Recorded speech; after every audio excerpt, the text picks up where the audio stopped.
দিনতো শিক্ষাৰ পোহৰ নোপোৱা মহানগৰীৰ একাংশ দৰিদ্ৰ তথা অলিয়ে গলিয়ে ঘূৰি ফুৰা শিশুক মানুহ কৰাৰ উদ্দেশ্যে সৌৰভ কলিতা আৰু চন্দ্ৰানী ঠাকুৰীয়া নামৰ এই দুই লোকে এক প্ৰশংসনীয় পদক্ষেপ গ্ৰহণ কৰিছে। চাওঁ আহক। এইখন মহানগৰীত জীৱনৰ সন্ধান নহয়, জীয়াই থকাৰ সংগ্ৰামত যুঁজ দি অলিয়ে গলিয়ে ঘূৰি ফুৰা শিশুহঁতৰ সংখ্যা দিনে দিনে বাঢ়ি গৈ আছে।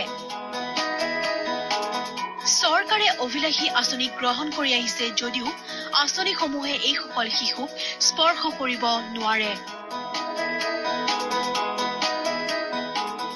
আজিৰ শিশু কাইলৈ দেশৰ ভৱিষ্যত বুলি শ্লোগান আওৰাই থকা চৰকাৰখনৰ নিৰ্বিকাৰ ভূমিকাৰ বিপৰীতে এইখন মহানগৰীৰ এহাল যুৱক যুৱতীয়ে ললে প্ৰশংসনীয় পদক্ষেপ।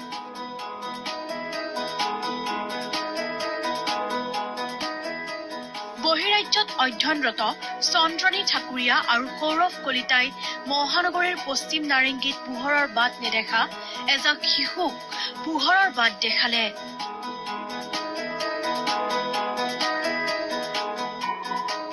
জীয়াই থকাৰ সংগ্ৰামত অলিয়ে গলিয়ে ঘূৰি ফুৰা বিভিন্ন দোকানত কাম কৰা দুখীয়া শিশুহঁতক জীৱনৰ সন্ধান কৰিবলৈ শিকালে। যুৱক যুৱতীহালে নিজৰ ব্যস্ততাৰ মাজতো কেইবাদিনো ধৰি শিশুহঁতক লৈ প্ৰাথমিক শিক্ষাৰ মাজেৰে নীতি শিক্ষা তথা খেলা ধূলা গীত নৃত্যৰো গুৰুত্ব উপলব্ধি কৰাবলৈ চেষ্টা চলালে। অৱশেষত শুকুৰবাৰে সন্ধিয়া শিক্ষা শিবিৰৰ সামৰণি অনুষ্ঠান অনুষ্ঠিত কৰিলে কেইবাগৰাকীও বিশিষ্ট ব্যক্তি অভিনেতাৰ উপস্থিতিত শিশুহঁতে নিজৰ নিজৰ পাৰদৰ্শিতাও প্ৰদৰ্শন কৰিলে। চন্দ্ৰামী আৰু সৌৰভৰ এনে ধনাত্মক পদক্ষেপক অনুষ্ঠানত সকলোৱে শলাগ ললে।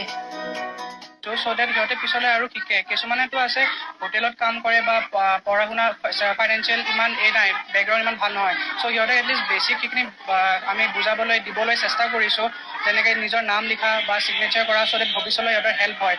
আমি জাষ্ট এটা ষ্টাৰ্ট কৰিছোঁ আৰু আমাৰ কল্পনা এইটোৱে থাকিল যে পিছলৈ আৰু জানে আমি যেতিয়া ভেকেশ্যন পাওঁ আৰু আমি এই কামটো আৰু আগবাঢ়াব পাৰোঁ।